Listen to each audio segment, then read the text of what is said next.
இளைஞர் தைரியம் உள்ளவா லவ் பண்ணு, உன்னால திருப்பி வெட்ட முடியுமா லவ் பண்ணு. கொட்ட கொட்ட குடிரவ முட்டாள், என்ன திருப்பி அடிச்சா திரும்பிடுவான். நீயும் பண்ணு, பண்ணா அவன் பயப்படுவான். அவன் இங்க பாருங்க, கீழே உழவு மேல வந்துட்டான், நம்மள அடிப்பான்னு பயம் உண்டாகும். உடனே 4 மாசம் எலெக்ஷன் வருது, சாதிய தெரியும், அவங்க எல்லாம் பயப்படுறாங்க நாளைக்கு நமக்கு ஓட்டு விழுவாது. சட்டம் கடுமையா இருந்தா குற்றம் குறைஞ்சிடும். கூப்பிட்டு கோர்ட்ல வச்சு எல்லாம் பேசக்கூடாது. கோர்ட்ல வச்சு நேரம் டைப் பண்ணி அவனை காசு செலவு பண்ணி வக்கீல வச்சு வாதாடி ஜட்ஜி உட்கார்ந்து உடனே கூப்பிட்டு நேரம் என்கவுண்டர் பண்ண வேண்டியதான். நம்ம பிள்ளை இப்படி ஆயிடுது அப்படின்னு ஒரு ஆதங்கம். அந்த ஆதங்கத்துல மையம் ரவுடிஸ் மாதிரி இருக்கிறான், அவனை போட்டுடுறா, எவனை போட்டுடுறா, அப்படி கவினை போட்டுடுறான்னு இவங்க சொல்லியிருக்கிறாங்க. அதுதான் கணக்கு தவிர வேற ஒண்ணும் இல்லாம அவனை வந்து நம்ம அம்மா அப்பா காப்பாற்றிடுவாங்க இப்படிதான் போட்டிருப்பாங்க. ஜாதி ஒளியணும் நம்ம வாய்க்கிட்டே தான் பேசுறமே தவிர என்ன இந்த ஜாதியை பத்தி வன்மம் நாட்டுக்குள்ள வளர்ந்துக்கிட்டே தான் இருக்கு. தமிழ்நாட்டை பொறுத்தவரை ரொம்ப இருக்கு. அதுல நெல்லை மாவட்டங்கள்ல, நெல்லை, திருநெல்வேலி, தூத்துக்குடி, என்ன இந்த சைடுகள்ல வந்து ஓவரா இருக்குது. ஆணவ படுகொலை, ஒரு பெண்ணும் ஆணும் லவ் பண்ணி கல்யாணம் பண்றாங்க. லவ் பண்ண தப்புனா ஜாதிய தீரியா வந்து இதை பார்க்க கூடாது. இந்த மாதிரி ஜாதி மறுப்பு திருமணங்களை ஆதரிக்கணும், காதலை ஆதரிக்கணும். இதை ஆதரிச்சாதான் வந்து ஜாதி வந்து ஒழியும். ஜாதி இல்லையடி பாப்பாடு பாரதி சொன்ன மாதிரி ஆகும். இப்போ நம்ம முன்னாடி ஒரு ஜென்ரேஷன் இருந்தது, நம்ம ஆன்செஸ்டர்ஸ்லாம் ஒரு ஃபாலோ பண்ணி நம்மளுக்குன்னு ஒரு ரிச்சுவல்ஸ் கொண்டு வந்திருந்தாங்க. இப்போ ஒரு மேரேஜ் நடக்குதுன்னா அதுக்கு இந்த மாதிரி சடங்கு இதெல்லாம் பண்ற மாதிரி, இப்போ ஜாதி வேற ஒரு கேஸ்ட்டை வந்துட்டு லவ் பண்றாங்க, மேரேஜ் பண்றாங்கன்னா அவங்கள கொலை பண்ணணும் அப்படிங்கறத ஒரு ரிச்சுவல்ஸ் மாதிரி ஃபாலோ பண்ண ஆரம்பிச்சிட்டாங்க. ஸோ இது வந்துட்டு இப்போ ஒரு நார்மலா இப்போ இவங்களே வந்துட்டு அந்த கவின் அவங்கள என்ன ஒரு எப்படி சொல்றது, ஒரு மணமகன் அப்படின்னா அவங்களுக்கு என்ன வேணும், மேண்டட்ரி நல்லா படிச்சிருக்கணும், அவங்க கோல்டு மெடலிஸ்ட், நல்லா சம்பாதிக்கணும் அப்படிங்கிறப்போ அதுவும் நல்லா சம்பாதிக்கிறான், கோல்டு மெடலிஸ்ட், பார்க்கவும் அழகா இருக்கா, இதுதான் வேணும். ஆனா இவங்களுக்கு அந்த கேஸ்ட்னு ஒரு இது வந்துட்டு ஒரு பாயிண்டா நின்று இப்ப அது அவங்க ஒரு ரிச்சுவல்ஸ் மாதிரி, ஓகே அவங்க அதர் கேஸ்ட்னா இவங்க வந்துட்டு பண்ணணும், இவங்களை வந்து கொலை பண்ணணும் அப்படிங்கிறது ரொம்ப ஒரு கஷ்டமான ஒரு விஷயமா தான் இருக்கு.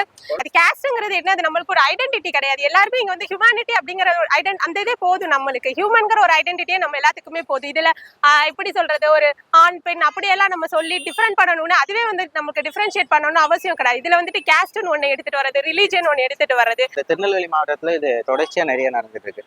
நாங்குநேரி மாணவர்கள் அந்த பிரச்சனையாகவும் இருக்கட்டும், நிறைய பிரச்சனைகள் இந்த மாதிரி தொடர்ச்சியா நடந்துகிட்டே தான் இருக்கு.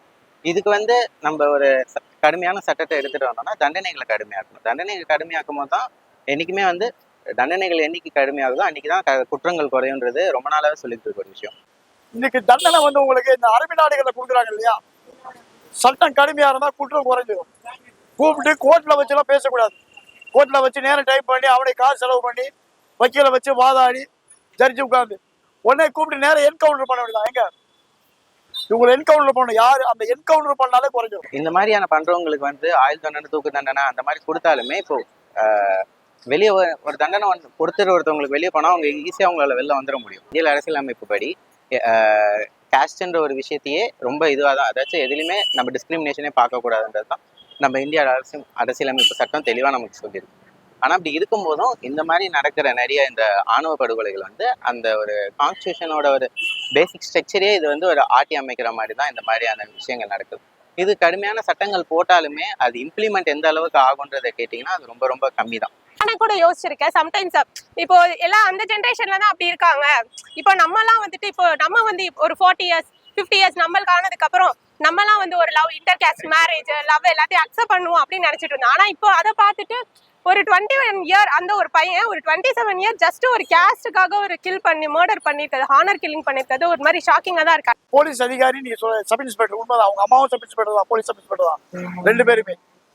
அதாவது ஒரு உங்களுக்கு ஒரு பிரச்சனை போலீஸ் நம்ம பார்க்க கூடாது, பாசம், பிள்ளைகளுடைய பாசம், நம்ம பிள்ளை இப்படி ஆயிடுது அப்படின்னு ஒரு ஆதங்கம்.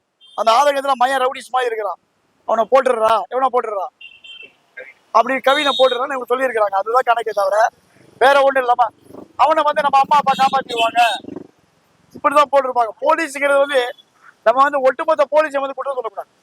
ஜாதியத்திரியான ஒரு வன்மம், இந்த வன்மத்தை ஒழிக்கணும். ஒழிச்சாதான் மட்டும் நம்ம வாய்க்கிலேயே பேசுறோம், அரசியல்வாதி எல்லாருமே வாய்க்கிலேயே பேசுறோம். ஆனா இதுக்கான முயற்சியை நம்ம முன்னெடுத்து எதுவுமே செல்லலை. இதுவரை செல்லாதனாலதான் என்ன இந்த ஜாதிய வன்முறை அங்கங்க நடக்குது. ஜாதி மறுப்பு திருமணத்தை நம்ம ஊக்குவிக்கணும். நாங்குநேரி இஷ்யூல ஸ்கூல் படிக்கிற பசங்க அவங்களுக்கு அந்த இது எங்கிருந்து வந்திருக்கும். இது வந்து அவனுக்கா வந்தது கிடையாது. அவன் எதை பார்த்து வளர்றானோ, நம்ம இப்போ அம்மா அப்பா எது நம்ம சொல்லி கொடுக்குறாங்களோ அதுதானே நம்ம பார்த்து வளரும். ஈவன் அவங்க வந்து ஒரு போலீஸ் ஃபேமிலி, ஒரு டிபார்ட்மெண்ட்ல இருந்தா நம்ம என்ன வேணா பண்ணலாம் அப்படின்னு அவங்களும் நினைக்கிறது வந்து ரொம்ப கஷ்டமா தான் இருக்கு. ஆக்சுவலா SC ST ஸ்டூடெண்ட்ஸ் அவங்களுக்கு வந்துட்டு அந்த டிவிஷனுக்குமே ஒரு நிறைய ரூல்ஸ் அண்ட் ரெகுலேஷன்ஸ் இருக்கு. அதை அப்ளிகபிள் பண்ணி அதை இம்ப்ளை பண்ணாலே நிறைய இந்த மாதிரி வரதெல்லாம் ஸ்டாப் பண்ணலாம். பட் ஆனா அட்வொகேட் எனக்கே கொஞ்சம் அது கஷ்டமா தான் இருக்கு. எதையுமே வந்து இம்ப்ளை பண்ண மாட்டேங்கிறாங்க.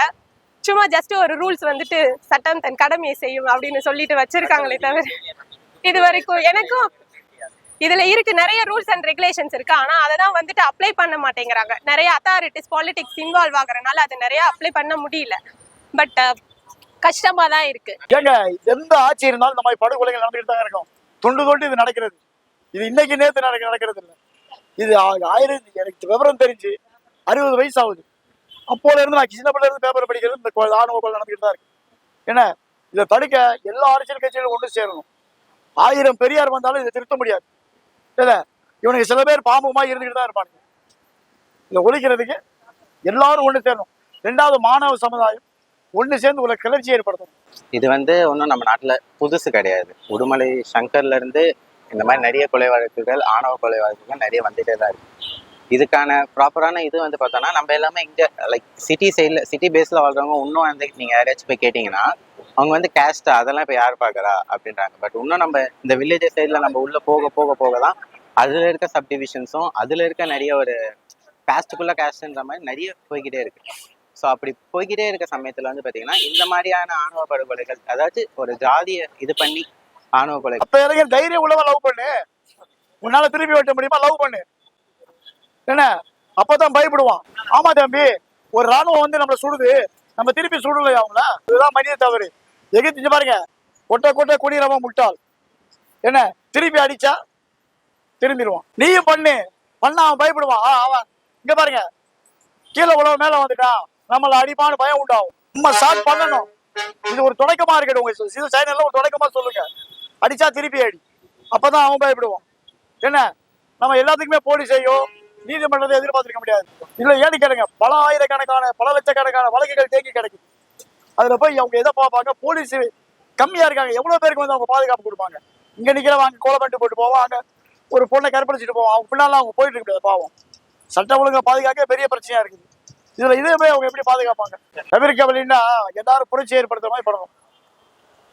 எப்படி பிரான்ஸ் புரட்சி, ஜெர்மன் புரட்சி, சீனால புரட்சி நடந்துச்சோ, ஒரு புரட்சியில தான் ஜாதிய தெரியாத வன்மங்கள் ஒழியும். ஜாதிய தெரியா ஒழிகிறதுக்கு இனி அண்ணா பிறந்து வந்தாலும் முடியாது, நீ பெரியாரே வந்தா கூட முடியாது. இந்த இதை ஒழிக்கும். ஏன்னா சமுதாயத்துல கேன்சர் மாதிரி புற ஊறி போயிருக்கு. அதிமுக ஆட்சியில கோகுல்ராஜ் படுகொலை பண்ணலையா? பண்ணலையா? ட்ரெயின்ல நிறைய பண்ணாங்க. ஒரு 6-7 கொலை. ஒண்ணும் பண்ண முடியாதுங்க. ஏன்னு கேளுங்க, அவன் ஜாதி சங்கம் வச்சிருக்கான். ஒன்னொன்னு அவன்கிட்ட ஒரு 400 பேர் அடியாளோட இருக்கிறான். ரவுடிசம் வச்சிருக்கிறான். அவன் நல்ல மாதிரி பேசுவான் வெளியில. இங்க பாருங்க, அங்கிட்டு கண்ணை காட்டி விட்டுட்டு இங்கிட்டு எது வேணாலும் நடக்கும். நான் என்ன சொல்றேன், நீ லவ் பண்றியா? இங்க பாருங்க, கூட்டிட்டு போயிடு, வெளி மாநிலத்தை போய் வாழு. ஒரு 2-3 பிள்ளை பார்த்தோன்னா இங்க வா, திருப்பி பிரச்சனை ஓஞ்சி போயிடும். அரசியல வந்து பாத்தீங்கன்னா சாதியை வச்சுதான் அரசியலே இங்க நடக்குது. அப்படி நம்ம நடக்கிறப்போ கரண்ட் பாலிடிக்ஸ் சிச்சுவேஷனுக்கு இந்த மாதிரி நம்ம என்னதான் கொண்டாடினாலும் இந்த மாதிரி கொலைகள் தொடர்ந்துட்டு தான் இருக்குமே தவிர்த்து ஒரு கடுமையான சட்டம், அதாச்சும் ஒரு சட்ட திருத்தம் எடுத்துட்டு வரணும். சட்ட திருத்தம் எடுத்துட்டு வந்தாலே இந்த மாதிரியான இது குறையறதுக்கான வாய்ப்புகள் இருக்கு. சாதியை தெரியும் அவங்க எல்லாம் பயப்படுறாங்க, நாளைக்கு நமக்கு ஓட்டு விழுவாது. உடனே 4 மாசத்துல எலெக்ஷன் வருது, அவங்க பயப்படுறாங்க. சாட்டை அடிச்ச தலைவர் இங்க தமிழ்நாட்டில் தானே இருக்காரு. உரியடிச்ச தலைவர் பனை மரம் ஏறினார், அவரும் இங்கதான் இருக்காரு. என்ன இவங்களும் ஆடு மாடோட பேசியிருக்காரு. பனை மரம் ஏறினவர் குடிக்க மாட்டாங்க. நாளைக்கு அந்த ஜாதியோட ஓட்டு விழுவாரு, கொடுக்க மாட்டாங்க. இதை பூரா ஜாதியை தெரியா பாக்குறது. இந்த வந்து போலீஸோ இல்ல போலீஸ் வேலை செய்ய, அவர் ஒரு வேலை தான் செய்யறாரு போலீஸ்ல. ஒட்டுமொத்த போலீஸ் அவர் கிடையாது, ஒட்டுமொத்த சட்டம் அவர் கிடையாது, இல்லையா?